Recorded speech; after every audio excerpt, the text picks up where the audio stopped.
الحمدللہ رب العالمین والصلاة والسلام علی سید الانبیاء والمرسلین اما بعد فاعوذ باللہ من الشیطان الرجیم بسم اللہ الرحمن الرحیم۔ الحمدللہ الہادی پروگرام میں حضرت ابراہیم علیہ السلام کا تذکرہ چل رہا تھا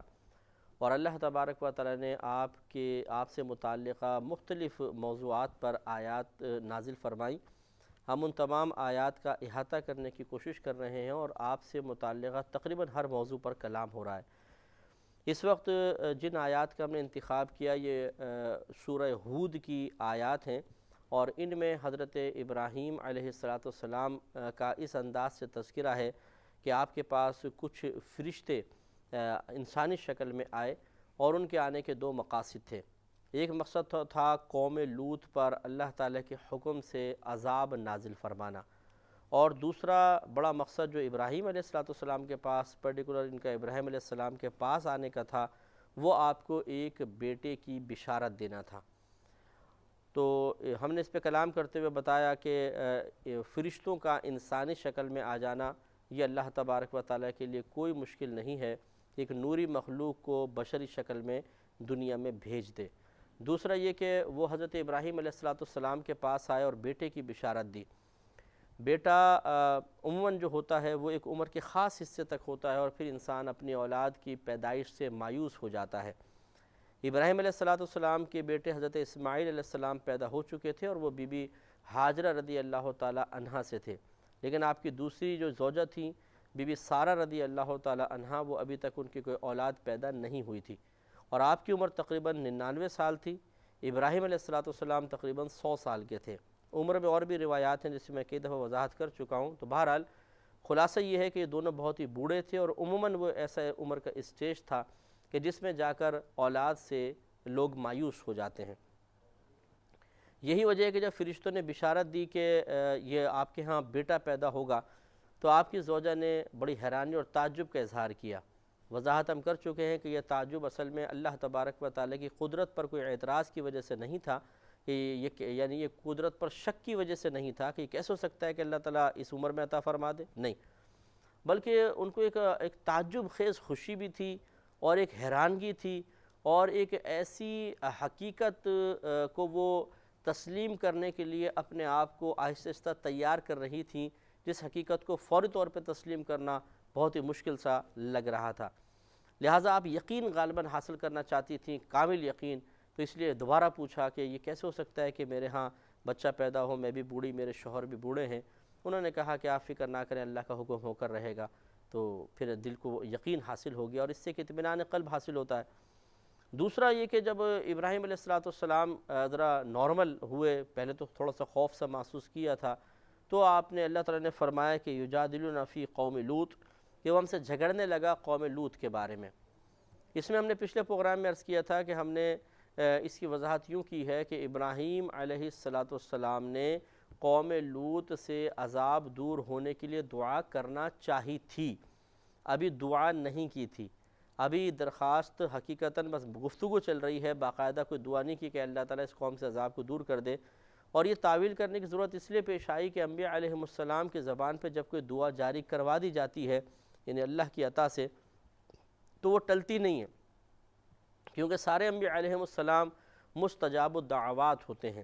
ان کی زبان پر وہی دعا جاری ہوتی ہے جو قبول ہونی ہوتی ہے، یاد رکھیں یہ حدیثوں میں مضمون آئے ہیں۔ لہٰذا اگر قوم لوط کے بارے میں آپ کی زبان سے دعا نکل جاتی تو دو ہی صورت تھی، یا تو اللہ تعالیٰ اس کو رد فرماتا اور نبیوں کی دعا رد نہیں ہوتی، یا قبول کر لی جاتی تو پھر اللہ تعالیٰ کا فیصلہ بدل جاتا، اور یقینی سی بات ہے کہ اللہ کے فیصلے بدلتے نہیں ہیں۔ لہٰذا ابراہیم علیہ السلام کو اس دعا کے کرنے سے روک دیا گیا۔ لہٰذا ارشاد فرمایا کہ یا ابراہیم اعرض عن ھذا، اے ابراہیم اس خیال سے اعراض فرمائیے بس،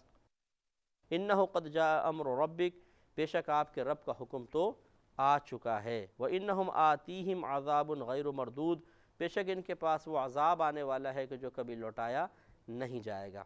یہاں بڑی توجہ طلب بات ہے کہ دیکھیں بعض اوقات ہم یہ سنتے ہیں کہ جی دعا سے تقدیر بدل جاتی ہے یا تدبیر سے تقدیر بدل جاتی ہے، تو یاد رکھیں، اس بات کو سمجھیے کہ تقدیر جو ہوتی ہے وہ بڑی تقدیریں دو طرح کی ہوتی ہیں، سمجھ لیں۔ ایک تقدیر مبرم کہلاتی ہے اور ایک تقدیر معلق کہلاتی ہے۔ تقدیر مبرم تو وہ ہے کہ جس میں کبھی کوئی تبدیلی نہیں ہو سکتی۔ مبرم ابرام سے نکلا ہے، ابرام مانے پختہ کرنا، تو تقدیر مبرم اسے کہتے ہیں جس کو اللہ تعالیٰ نے پختہ کر دیا، گویا کہ یہ اللہ کے فیصلے ہوتے ہیں، بس اللہ نے جو فیصلہ کر دیا وہ کبھی بھی تبدیل نہیں ہوگا، کیونکہ اگر اللہ تعالیٰ کا فیصلہ بدل جائے تو یا تو کوئی بہت طاقتور ہوگا معاذ اللہ ثم معاذ اللہ جو اللہ تعالیٰ کے فیصلے کو بدلنے پہ قادر ہوگا، اور ایسا ہو ہی نہیں سکتا ہے، اور یا پھر جب اللہ تعالیٰ فیصلہ بدل رہا ہے تو دو صورتیں ضرور ہیں، پہلے والا فیصلہ صحیح تھا یہ غلط، یا یہ غلط ہے پہلا صحیح، اور یہ ہو ہی نہیں سکتا کہ اللہ تبارک و تعالیٰ کا فیصلہ غلط یا صحیح ہو۔ وہ جو فیصلہ کرتا ہے بالکل ایکوریٹ کرتا ہے، اور اس میں کسی تبدیلی کی کوئی گنجائش نہیں ہوتی ہے۔ لہٰذا جب ابراہیم اللہ تعالیٰ نے یہ فیصلہ کر لیا ہے کہ قوم لوط پر عذاب نازل ہوگا، تو سمجھ لیں تقدیر مبرم ہے۔ دوسری ہے تقدیر معلق۔ تقدیر معلق کا مطلب ہوتا ہے کہ فرشتوں کو کچھ صحائف دیے جاتے ہیں جس میں لکھا ہوتا ہے کہ دو تین سمجھ لیں آپشنز ہیں کہ یہ شخص اگر علاج کروائے گا تو شفا پا جائے گا، علاج نہیں کروائے گا تو ہلاک ہو جائے گا، اگر فلاں سے دعا کروا لے گا تو بچ جائے گا، دعا نہیں کسی نے کی تو یہ ہلاک ہو جائے گا۔ یہ دو تین آپشنز ہوتے ہیں، تو چونکہ اس میں تقدیر پختہ نہیں کی ہوتی بلکہ معلق لٹکی ہوئی ہوتی ہے، یس میں یا نو میں، اس صورت میں یا اس صورت میں، اس لیے اس کو تقدیر معلق کہتے ہیں۔ تو یاد رکھیں تقدیر معلق کے اندر دعا اثر انداز ہوتی ہے۔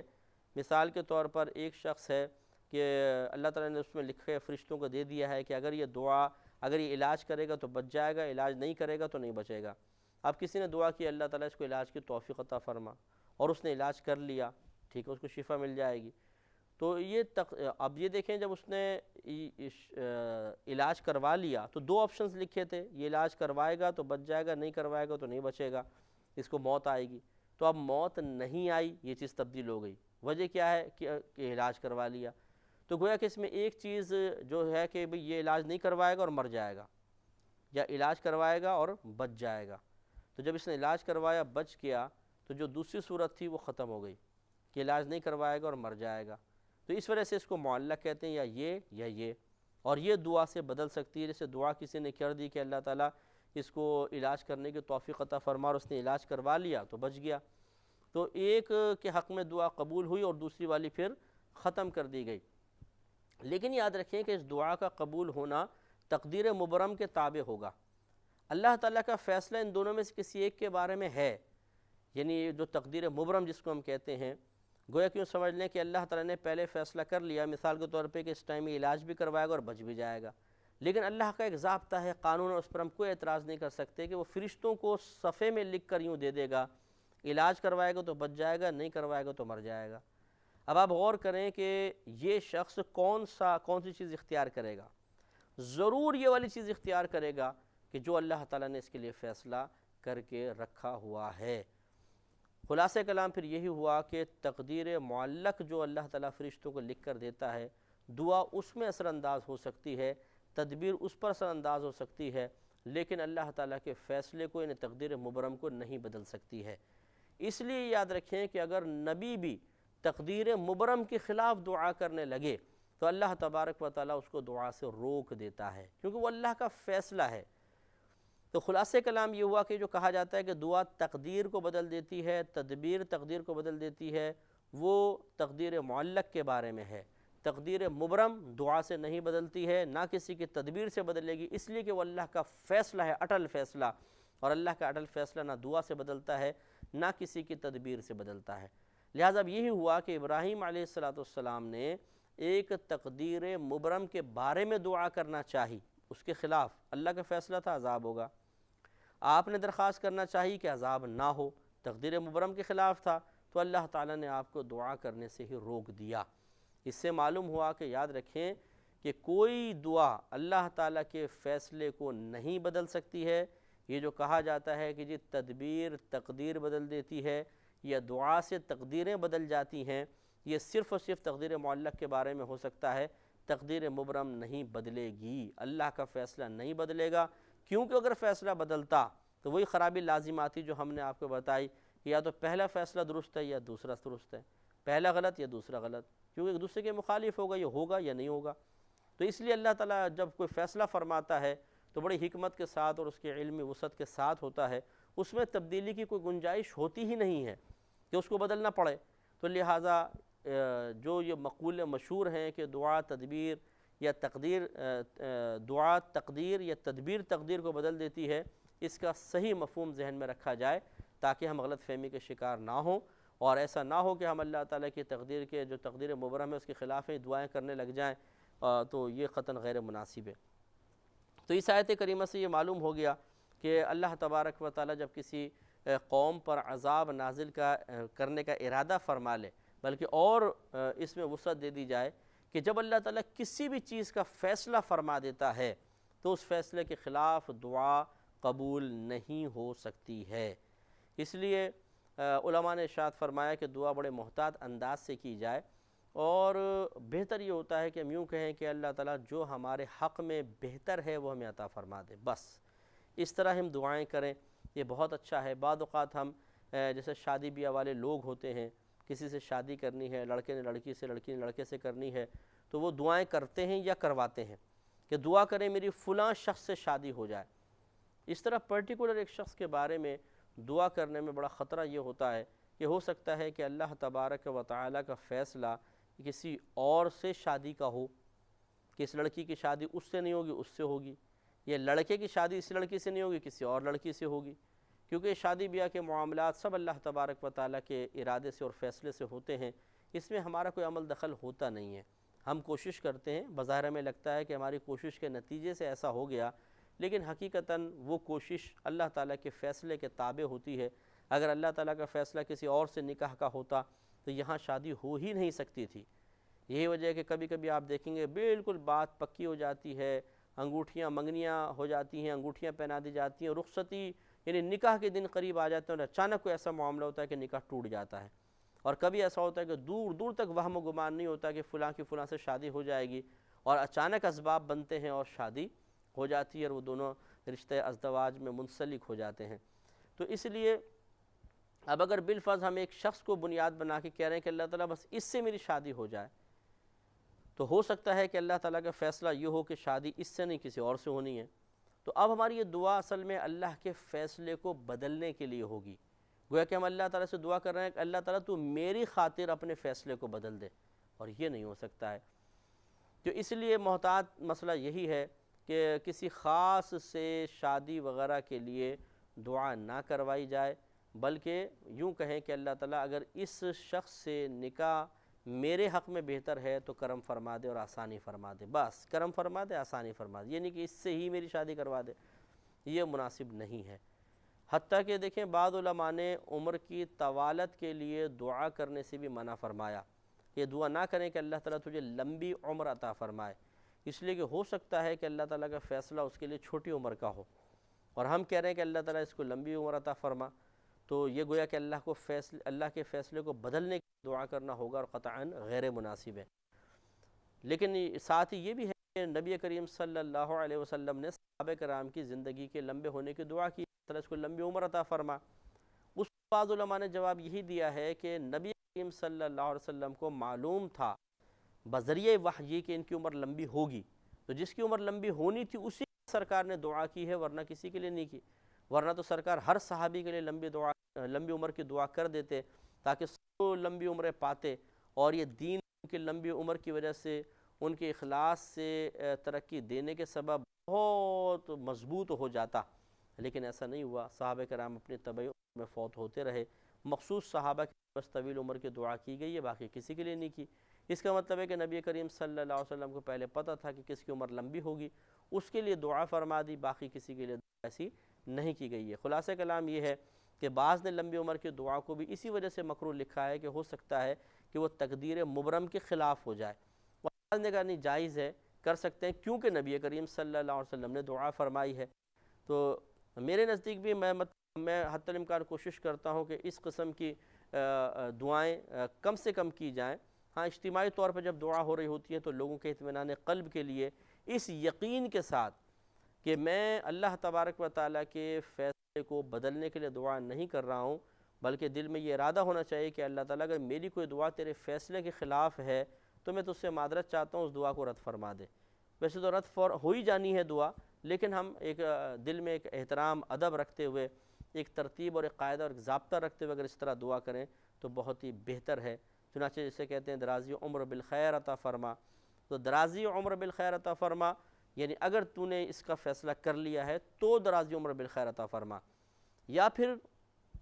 ذہن میں یوں رکھیں کہ درازی عمر سے مراد مقدار میں زیادتی نہ ہو۔ مثلا اگر کس کی اللہ تعالیٰ نے فیصلہ کیا ہے کہ یہ مزید 10 سال زندہ رہے گا، تو اب ہم کہہ رہے ہیں درازی عمر بالخیر عطا فرما، تو ہمارا ارادہ یہ نہ ہو کہ یہ 10 سے زیادہ سال زندہ رہے، یا یوں ذہن میں کر لیں کہ اے اللہ جتنا، مثلا یوں ارادہ نہ ہو کہ جتنی تو نے اس کو عمر عطا فرمانے کا ارادہ کر لیا ہے، فیصلہ فرما لیا ہے، اس سے بھی زیادہ عمر عطا فرما، یہ نہیں، بلکہ نیت یہ کریں کہ اللہ تعالیٰ جتنی اس کی عمر ہے اتنی ہی رہے گی بھی اور اتنی رکھ، ہمیں کوئی اعتراض نہیں ہے، نہ ہم اس کے خلاف دعا کرنا چاہتے ہیں، لیکن جتنی اس کی عمر ہے اس میں برکت عطا فرما دیں۔ برکت کا مطلب یہ ہوتا ہے کہ انسان سمجھ لیجئے کہ مقدار تو اتنی ہی رہتی ہے، لیکن وہ احساس بڑھ جاتا ہے، انسان کا احساس بدل جاتا ہے، اور وہ چھوٹی چیز بھی بڑی بہت زیادہ محسوس ہونے لگ جاتی ہے۔ ایسے اللہ تعالیٰ معاملات فرما دیتا ہے کہ اگر وہ معاملے نہ ہوتے، اگر وہ آسانیاں اور سہولتیں نہ ہوتیں تو یہ وقت بہت چھوٹا سا محسوس ہوتا، لیکن جب وہ آسانی اور سہولت مل گئی تو وقت میں وسعت محسوس ہوتی ہے، حالانکہ وقت اتنا ہی ہوتا ہے۔ یوں سمجھ لیجئے، اس کو دیکھیں میں آپ کو سمجھاتا ہوں کہ مثال کے طور پر ایک شخص ہے، وہ اس کی عمر ہے 40 سال، تو وہ 40 سال تک باہر کے ملک میں چلا گیا اور وہاں پر بڑی اس کو آسائشیں ملیں، نعمتیں ملیں، سہولتیں ملیں، اور اتنا اس کو لطف وہاں پر رہا کہ 40 سال گزرنے کا پتہ نہ چلا، ایسا لگا جیسے ابھی بس 2-4 سال ہی گزرے، حتیٰ کہ اس کی موت کا وقت آ گیا۔ اور ایک شخص ایسا ہے جس کو عدالت نے سزا سنائی کہ یہ 40 سال قید با مشقت میں رہے گا، اور اس کو جیل کی کوٹڑیوں میں پھینک دیا گیا، جہاں روزانہ اٹھ کے سخت اس کو محنت کرنی پڑتی ہے۔ اس کے لیے وہ 40 سال 400 سال کے برابر ہو جائیں گے، احساس زیادہ کم ہوگا۔ دیکھیں اب ایک خوشی میں ہے، اسے 40 سال کے گزرنے کا پتہ بھی نہیں چلے گا، ایک سختی، تکلیف اور غم میں ہے، اس کے لیے 40 سال بہت بڑے ہو جائیں گے۔ تو جو ہم یہ دعا کرتے ہیں کہ اللہ تعالیٰ ہم سب کو یا فلاں کو درازی عمر بالخیر عطا فرما، تو درازی ویسے کہتے ہیں طوالت کو، لیکن مراد یہ لینی چاہیے کہ اللہ تعالیٰ عمر چاہے کتنی ہو، ایسا اس کو رکھ، ایسی سہولت عطا فرما کہ اس کو چھوٹی سی عمر بھی بہت بڑی سی محسوس ہونے لگ جائے اور اس کو احساس ہی نہ رہے، بالکل مطلب عمر کے ایسی طوالت یا کمی کا جو اس کے لیے باعث تکلیف بن جائے۔ تو یوں مطلب دعاؤں کے سلسلے میں بڑی احتیاط کرنی چاہیے، اور جیسے کہ میں نے پیچھے اشارہ کیا تھا کہ محالات کی دعا کبھی بھی نہ کریں، صرف ممکنات کی دعا کریں۔ بعض چیزیں بالکل محال ہوتی ہیں، اس کی بھی ہم دعائیں کرنے لگ جاتے ہیں، ایسا قطعاً غیر مناسب ہے۔ اللہ تعالیٰ سے دعا ہے کہ جو کچھ سنا اس پر عمل پیرا ہونے کی توفیق عطا فرمائے، آمین۔